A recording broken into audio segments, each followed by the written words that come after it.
Now mo wà níbì kan mo fẹ́ gbàdúrà fún àwọn kan. Ẹ máa drop prayer point yìí báyìí. Ẹ máa drop prayer point yìí. Ẹ drop prayer point yìí.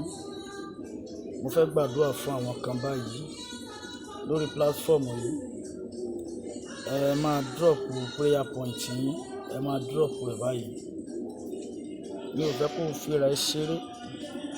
Mi ò fẹ́ kó o fi wákàtí ṣeré. Mo fẹ́ kó serious lórí nǹkan tí mo ń bá ọ sọ. Drop prayer point ẹ sí abẹ́ comment báyìí. Mo fẹ́ pray fún yín. Bẹ́ẹ̀ni, èèyàn ọmọ bí tàdúrà ẹ ti ń gbà. Bẹ́ẹ̀ni. Torí ẹni Bíbélì ti sọ pé ẹ máa gbàdúrà ní àìsinmi àti ní àìsàárẹ̀. Ó lè jẹ́ àdúrà tí mo máa gbà fún ọ yìí ló máa fà ọ́ sókè. Drop prayer point ẹ báyìí sí abẹ́ comment yìí. Má gbàgbé láti subscribe sí orí YouTube wa David Adeniji Fire.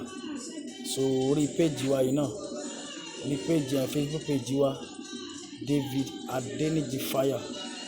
So lórí Facebook page tàbí Instagram tàbí TikTok tàbí Telegram, Instagram tàbí Twitter, hello at David Fire Life, at David Fire Life.